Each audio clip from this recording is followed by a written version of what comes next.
It's not true to say that depression and stress are opposite to creativity or that they're opposed to each other. But it is true to say that creativity can be very mitigating against depression or helpful against stress and anxiety.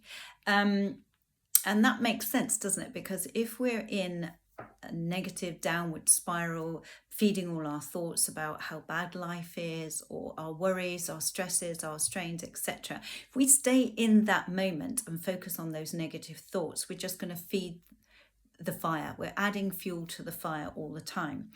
And I found with clients and with myself that creativity can take us completely out of that. It can break that cycle.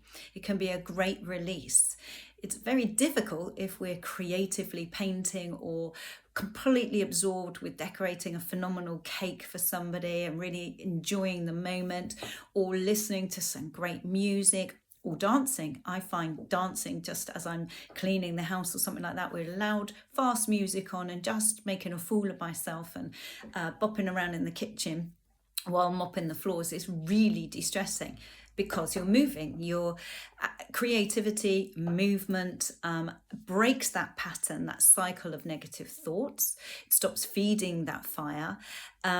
It also encourages the parasympathetic system. So it encourages our physiology to rebalance and to calm down. It changes the fight or flight response down to a much calmer response. You get lost in the flow if you're creatively painting, writing poetry or writing a story, drawing with a crayon. I had a client yesterday actually who finds just pencil drawing incredibly de-stressing and has realized that that could be a great coping strategy when feeling really, really anxious and perhaps doesn't have helpful coping strategies, quite the reverse. Another client had worked out that the journey to school, a teenager I was working with, who sometimes, if the family environment's been stressy in the morning, it can have a real impact on their whole day at school, a real negative impact. They get very stressed and very anxious.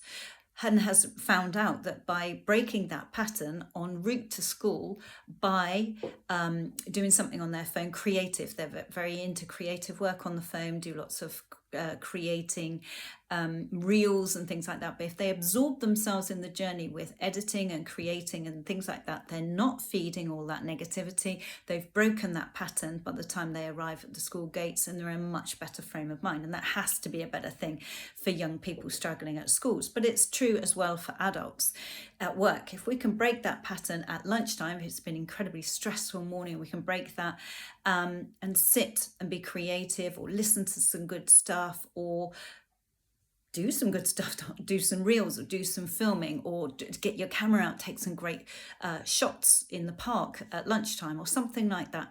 What is your creativity? How do you find yourself just getting those creative juices flowing, getting you out of that frame of mind and changing your state, giving you a sense of achievement and pride, and that you've thoroughly enjoyed it and thoroughly lost yourself in that moment? Because if there are those things where you just get lost in nature, or you love gardening and creating a beautiful flower arrangement or something like that, whatever your thing is, there isn't a right or wrong.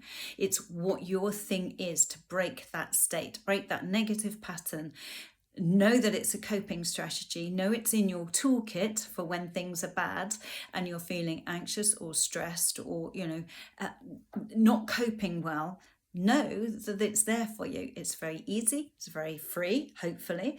And it gives you great joy. Joy is the opposite end of depression and anxiety. If we can switch our state to joyful, and absorbed and focused, that's got to be better than that downward spiral. In fact, it's breaking it and bringing us back up on an upward spiral. I hope that helps.